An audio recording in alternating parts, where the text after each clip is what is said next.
तो सरदार पटेल ने एक बात कही, कहा सुनो, न शेख अब्दुल्ला परमानेंट है, न आर्टिकल 370 परमानेंट है। जिस दिन एक बहादुर सरकार आएगी यह समाप्त हो जाएगा।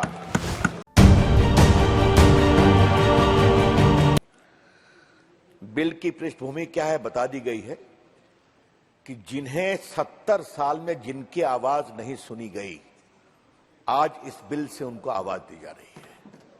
अगर एक वाक्य में कहा जाए, चाहे वो पीओके से आए हुए हो, चाहे वो आतंकवाद से विस्थापित हो, चाहे 65-71 की लड़ाई के विस्थापित हो, जिनकी कोई आवाज नहीं थी, डिलिमिटेशन कमीशन ने उनकी आवाज सुनी, अनुशंसा किया।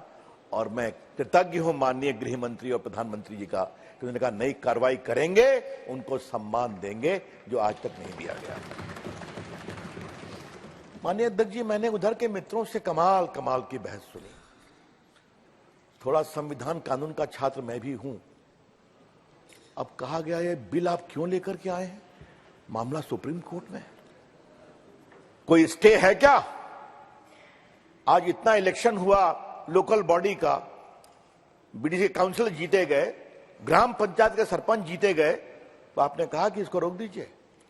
आज हजारों करोड़ का इन्वेस्टमेंट हो रहा है, कश्मीर में विकास हो रहा है, तो आपने कहा कि स्टे कर दीजिए, क्योंकि वो आपकी हिम्मत नहीं है। और स्टे का आपने प्रार्थना की, कानून रुका नहीं है, फिर भी कहा जा रहा है आप क्यों ला रहे हैं, ये ठीक नहीं है। और तो और कहा गया कंटेम्प्ट ऑफ कोर्ट है।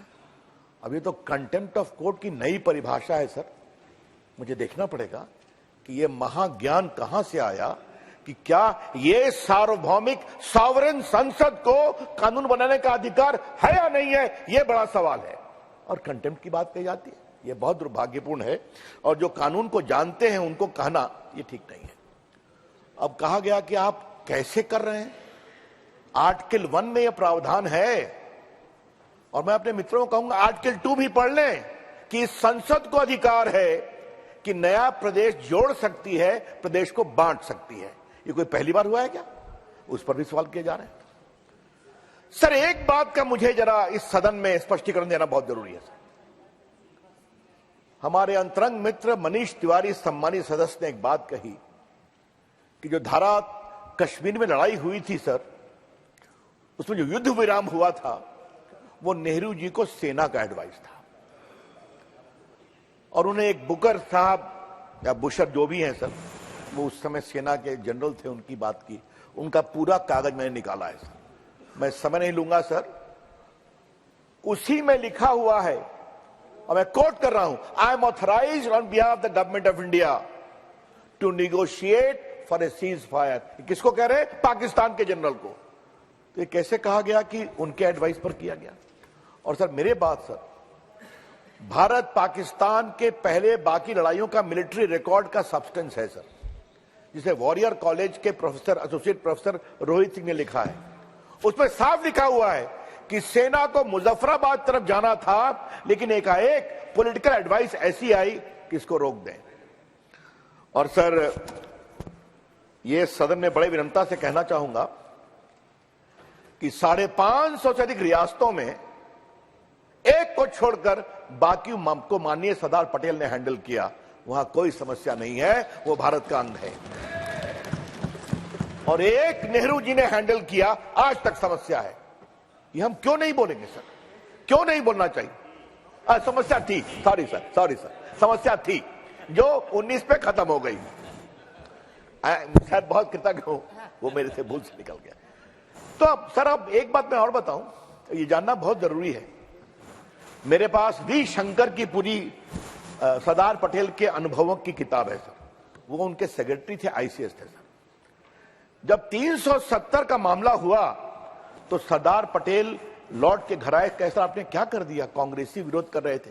कहा देखो, अगर जवाहरलाल नेहरू होते मीटिंग में तो मैं विरोध करता। अब गोपाल स्वामी अयंगर कह रहे हैं कि नेहरू जी ने कहा उनकी प्रतिष्ठा की बात है, तो वो अमेरिका में क्या करूं? तब उन्होंने प्रोटेस्ट किया, तो सरदार पटेल ने एक बात कही, कहा सुनो, न शेख अब्दुल्ला परमानेंट है, न आर्टिकल 370 परमानेंट है। जिस दिन एक बहादुर सरकार आएगी यह समाप्त हो जाएगा। ये सब रिकॉर्ड की बात है सर, मेरे पास सब कागजात हैं। तो जब हुआ सर, तो आपने देखा जब एक बहादुर साहसी लोकप्रिय नेता नरेंद्र मोदी जी आते हैं और कुशल गृह मंत्री अमित शाह जी आते हैं, आज देखिए 370 इतिहास हो गया। सर बहुत संक्षेप में मैं 2-3 बातें कहना चाहूंगा। लोग पूछते हैं भाई, हमारा कश्मीर से भावनात्मक लगाव है, जहां हुए बलिदान मुखर्जी वो कश्मीर हमारा है। और सर याद करिए, मैं इस सदन में कहना चाहूंगा, 51 साल की उम्र में वो ब्रिलियंट बैरिस्टर, उनके पिताजी आशुतोष मुखर्जी कलकत्ता हाईकोर्ट के महान जज थे, आज तक उनका निर्णय लोग याद करते हैं। 33 साल की उम्र में बैरिस्टर बनते हैं वो, हमारे अध्यक्ष बने जनसंघ के उस समय। सर गए कि मैं बिना परमिट के कश्मीर में जाऊंगा, और उनके यंग सेक्रेटरी थे, उनको कहा जाओ, बोलो मैं बिना परमिट के घुस गया। उस यंग सेक्रेटरी का नाम था अटल बिहारी वाजपेयी सर। और सर वो मई में गिरफ्तार होते हैं और जून में उनका देहावसान होता है, संदेहास्पद परिस्थितियों में। ये हमारा इतिहास है कि देश की एकता अखंडता के लिए हमने अपने सर्वोच्च नेता का बलिदान किया, इसको ध्यान रखा जाए। और सर मैं इसी में एक और बात कहना चाहूंगा, कश्मीर की कश्मीरियत की बात किसके लिए करते हैं लोग? 370। सर मुझे 2 बार सघन कश्मीर का यात्रा करने का सौभाग्य मिला, आज हाउस में कहना चाहूंगा। सर राजनाथ जी की अध्यक्षता में एक कमेटी बनी थी सर जाने के लिए, जितेंद्र सिंह जी बैठे हैं कि नहीं, वो भी थे उसमें सर, हमारे राष्ट्रीय नड्डा जी थे। हम लोग 16-17 बार कश्मीर गए।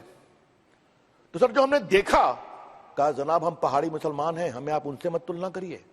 हमारे पुरखों ने भारत की सेना को रास्ता दिखाया था 48 में। कहा हम गुजर बकरवाल हैं, भारत माता की जय बोलते हैं, हमारी बात नहीं सुनी जाती है। सर डल लेक के आसपास मछुआरे बहुत हैं, उनको बैकवर्ड क्लास का कोई आरक्षण नहीं मिलता था। और कहा बस हमसे सवाल ना पूछो, खाली मरकज से पैसा लाओ, हिसाब मांगोगे तो 370, भ्रष्टाचार पर कार्रवाई करोगे तो 370। तो आम आदमी की बात की कोई सुनवाई नहीं होती सर, ये एक सच्चाई है सर। सब धारा 370 समाप्त हुई सर, तो उसमें भी हम लोग को जाने का सौभाग्य दिया, माननीय प्रधानमंत्री जी का आदेश था। सर आपको मैं बताना चाहता हूं, वहां के नौजवानों से मिले, बड़ों से मिले, उन्होंने कहा जनाब हमें सच्चाई बताई नहीं गई कि ये जो अलगाववाद की बात करते हैं, पत्थर फिकवाते हैं, उनके बच्चे अमेरिका इंग्लैंड में पढ़ते हैं और हमारे स्कूल जलते हैं। तो उन्होंने हमसे कहा। सर मैं नौजवान बच्चों से मिला, कहा IIT खुल रहा है, एम्स खुल रहा है, मैं बताया क्यों नहीं गया सर। और सर मैं आपको एक बात, जम्मू में सर मुझसे एक हिंदू लड़की मिली सर, वो ऑल इंडिया सर्विस की ऑफिसर थी। कहा मैं सबसे अधिक कृतज्ञ नरेंद्र मोदी जी की इसलिए हूं कि मेरी शादी एक हिंदू से हुई है जो कश्मीर के बाहर का है, तो मैं सारी संपत्ति में अपना दखल खो बैठी क्योंकि मैंने गैर कश्मीरी से शादी कर लिया। आज 370 समाप्त होने के बाद हमको अपने पैतृक संपत्ति में अवसर मिलेगा, हिस्सा मिलेगा, यह हो रहा है। और सर उसी यात्रा में हम लोग गए थे विस्थापितों के कैंप में सर देखकर रोना आ गया सर।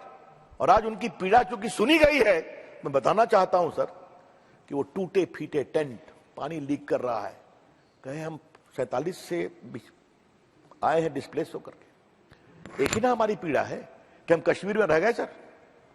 उन्होंने एक बात कही कि मनमोहन सिंह चले गए पंजाब तो भारत के प्रधानमंत्री हो गए, गुजराल साहब चले गए पंजाब तो भारत के प्रधानमंत्री हो गए, आडवाणी जी चले गए कराची से तो भारत के उप प्रधानमंत्री हो गए।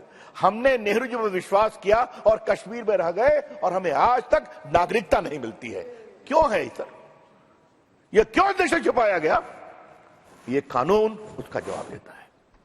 इसीलिए मैं हमेशा कहता हूं सर कि ये जो पूरा दोनों कानून है, अब मैं बार बार सुन रहा था आप कानून लाए क्यों है, तो क्या मतलब है? गुज्जर्स को, बकरवाल को, हिंदू विस्थापितों को, माइग्रेंट को, 65-71 में पीड़ित हुए लोगों को आवाज नहीं दें क्या?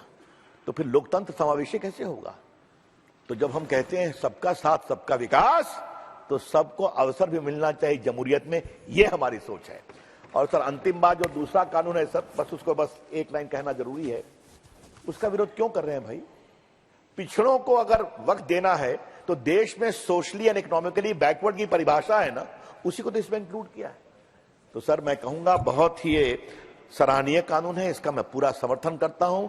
अपनी सरकार का अभिनंदन और माननीय गृह मंत्री जी का अभिनंदन। और आपसे एक गुजारिश है, अब तो सच्चाई को देखिए। 75 साल सच्चाई नहीं देखी। आप लोग कहां आ गए और हम कहां पहुंच गए, ये भी तो देख रहे हैं।